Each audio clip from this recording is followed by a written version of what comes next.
Le Beth Midrash Hillel, fondé à la mémoire du Rav Hillel Pevner Zichrono Livracha, est heureux de partager avec vous l'étude sur texte de la Haftara de cette semaine. Bonjour et Boker Tov, nous allons étudier aujourd'hui un premier cours sur la Haftara de Parashat Kitetse.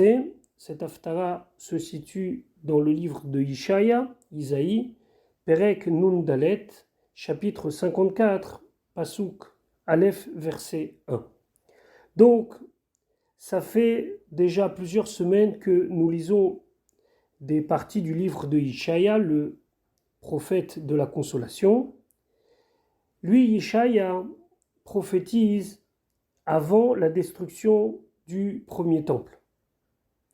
Avant l'exil, il y a une partie des Névim qui appelait les Bnei Israël à faire Teshuvah, à revenir vers HaKadosh Baruch Hu, et en allant jusqu'à expliquer que HaKadosh Baruch Hu va détruire le Beth Amikdash et va nous exiler.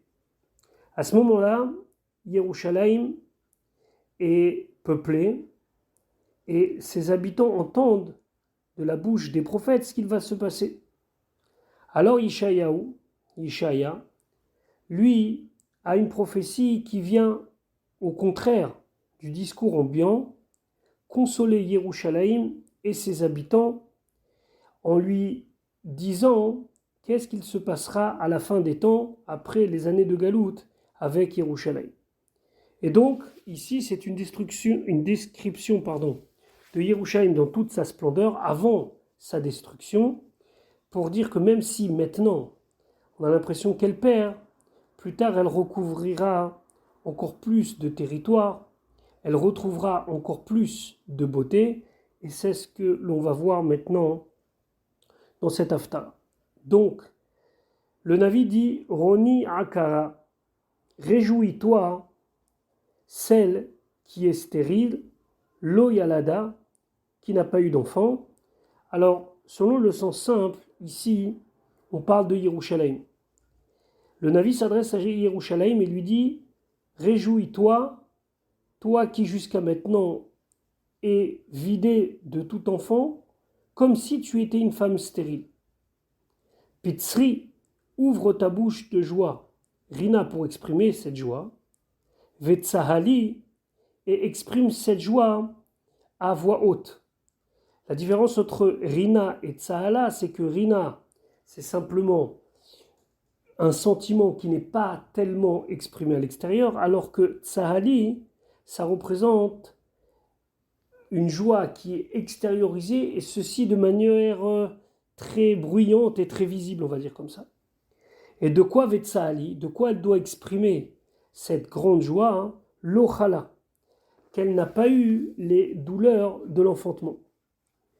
Kirabim bene shomema, car ils sont maintenant nombreux, les enfants de celles qui étaient seules, qui étaient détruites, mi bene beoula, des enfants de celles qui étaient mariées, Amar Hashem, ainsi Hashem a dit. Il y a une Gemara de Masechet Brachot qui dit qu'il y a un mine, c'est-à-dire quelqu'un qui était un incroyant, qui a rencontré Berouria, la femme de Rabbi Meir Baalanes.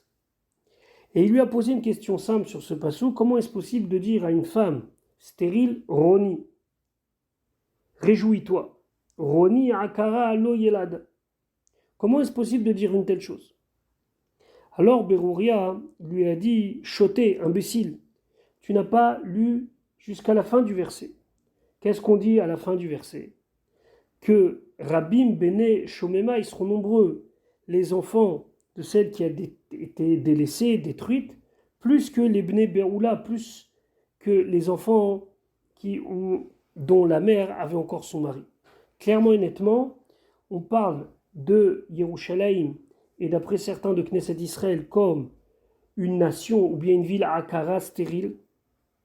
Ses habitants sont les Bene Shomema, c'est les enfants de celle qui a été détruite, délaissée, alors que les nations du monde sont Bnei Beoula, ce sont des enfants comme une femme qui a toujours gardé son mari.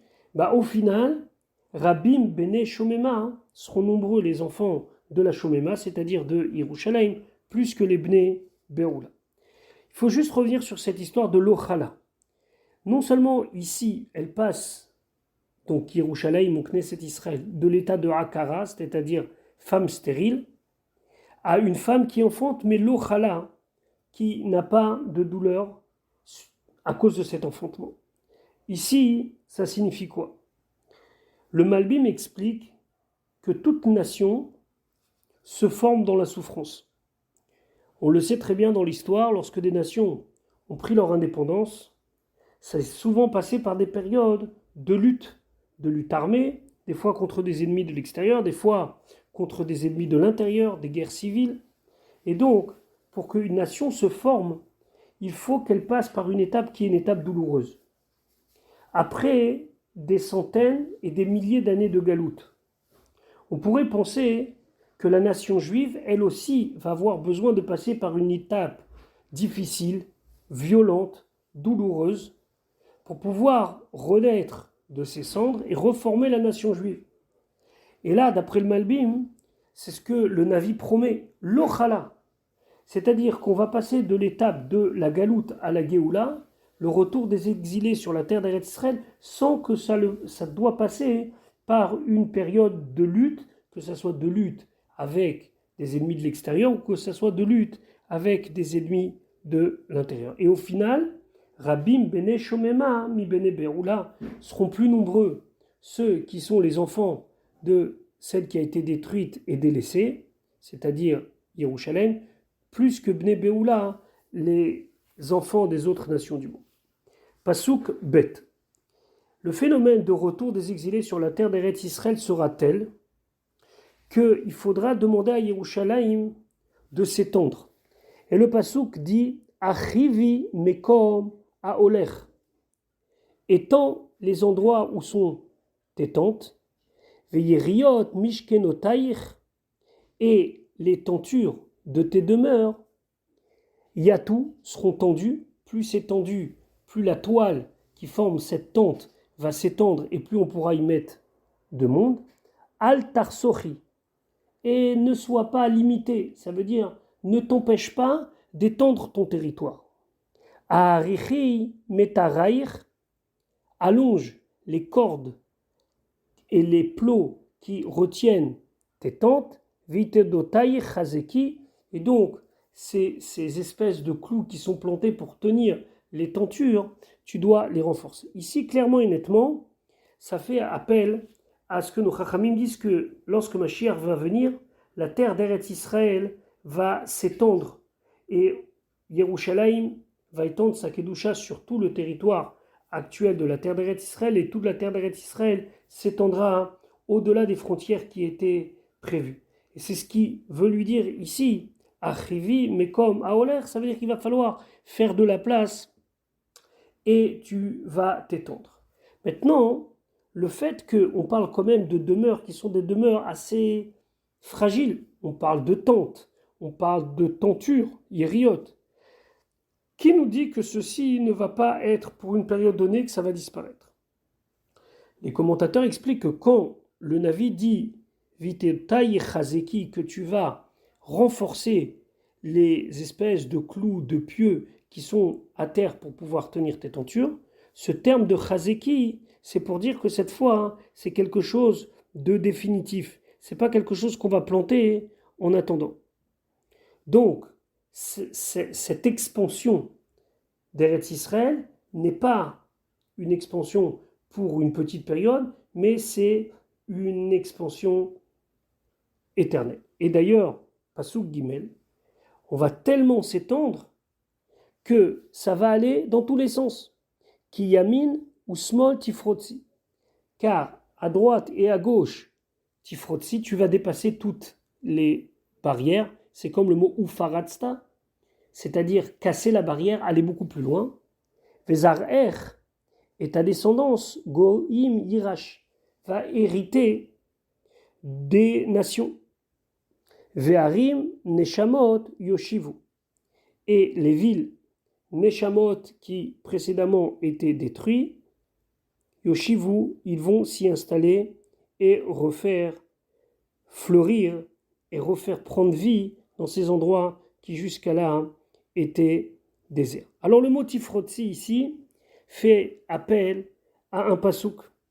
Le pasouk, c'est la promesse qu'Akadosh Baruch Hu a fait que la descendance des Avot sera étendue, et comme il a dit à Yaakov, tu vas t'étendre aux quatre coins de la terre. Et c'est ici la référence à Tifrotzi, c'est-à-dire que Yerushalayim va véritablement dépasser toutes les limites données. Il y a ici aussi la notion, pas seulement de récupérer, mais de faire fructifier les endroits qui jusqu'à là n'avaient plus de sens puisqu'ils étaient abandonnés. Pasuk Dalet. Al tirei. N'aie pas peur. Kilo tevoshi. Car tu n'auras plus jamais honte. Ve'al tikalemi. Et ne sois pas gêné. Kilo tarpiri. Car, encore une fois, tu n'auras plus de honte. On reviendra sur la différence en ces termes. Pourquoi c'est répété de manière différente. Ki voshet alumaïr. Car la honte de tes jeunes années, tishkachi, sera oubliée. Vecherpat almenotaïr, et la honte des années où tu étais veuve, des années de veuvage, lo tiskeri od, ce ne sera plus jamais mentionné. Donc ici, le Navi s'adresse à Yerushalayim et dit à Yerushalayim, al tiré, n'aie pas peur. Pourquoi ? Parce qu'il y a toujours un traumatisme dans le peuple juif, c'est de se dire que finalement, il n'y aura jamais de Géoula définitive.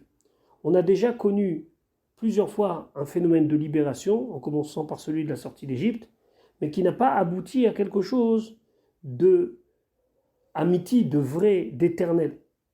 Et là, le Navi dit, Al-Tiri, n'aie pas peur. Cette fois-ci, c'est pour de vrai. Car l'otevoshi, tu n'auras plus jamais à avoir honte. Honte de quoi ?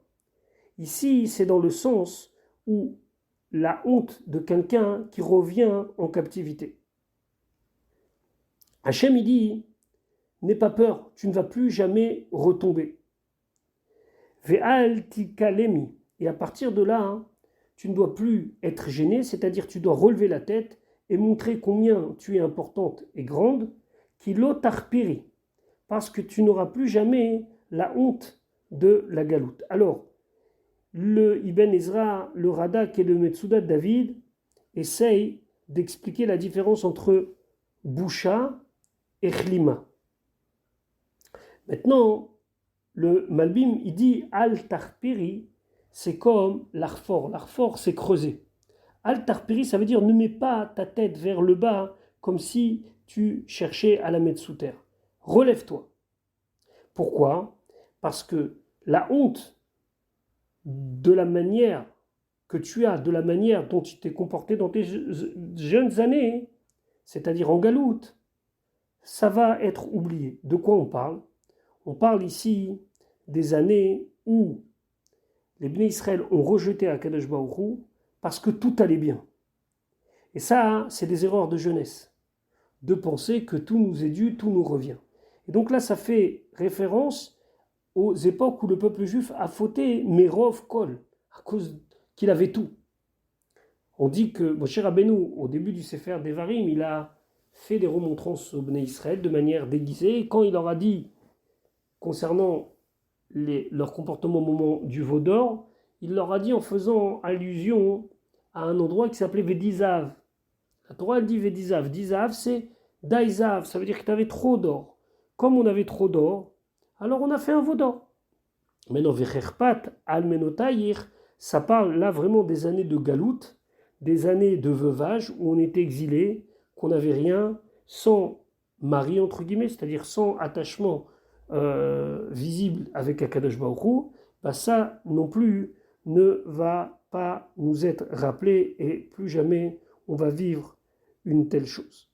Donc c'est quelque part très encourageant pour Knesset Israël et pour Yerushalayim de savoir que l'exil est fini et est fini de manière définitive. Voilà pour le shiur d'aujourd'hui. Be'ezrat Hashem, on se retrouvera pour un autre shiur et dans ce deuxième shiur, on conclura la Haftarah.